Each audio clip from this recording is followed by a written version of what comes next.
Jana ilikuwa tarehe 7, kulikuwa na ndoa ya ODM na UDA kabla baba atuache, na tuliambiwa ya kwamba hii ndoa by tarehe 7 March, tuliambiwa ya kwamba kutakuwa na 10 point agenda ambayo itakuwa imefanywa hapa nchini Kenya, na tuliambiwa by tarehe 7 March corruption itaisha Kenya.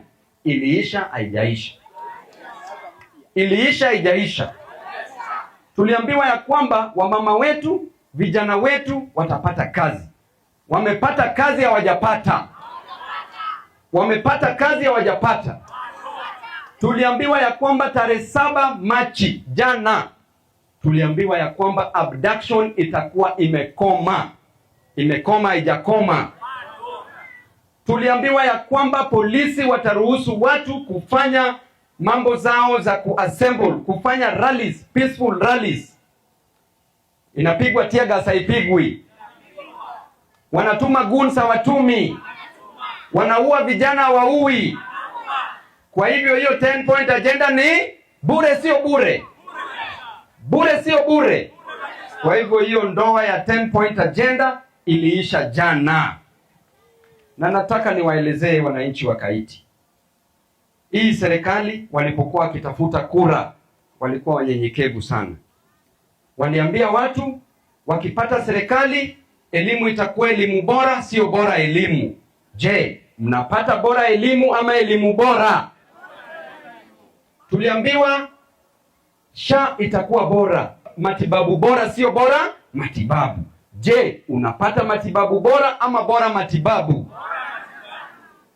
Tuliambiwa ya kwamba utapata kazi, kazi nzuri, na ni kazi bora, sio bora kazi. Unapata kazi bora ama bora kazi? Kwa hivyo hii serikali ni hii serikali ni wamama warembo vijana vijana wazee tidim, kanisa tialala la mwisho kabisa. Kwa hivyo tushajua ya kwamba hakuna suluhisho kwenye hii serikali. Kama hakuna suluhisho, nini itatusaidia tupate suluhisho?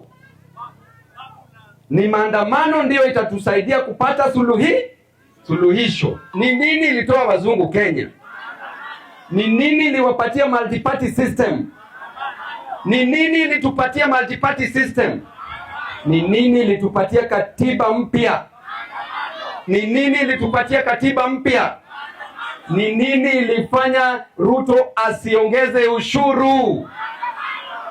Ni nini ilipatia Mbadi kazi? Nini ilipatia Wandai kazi? Nini itakupatia kazi wewe? Nini itakupatia elimu bora? Nini itakupatia matibabu bora? Nini itasaidia hii nchi? Mungu awabariki.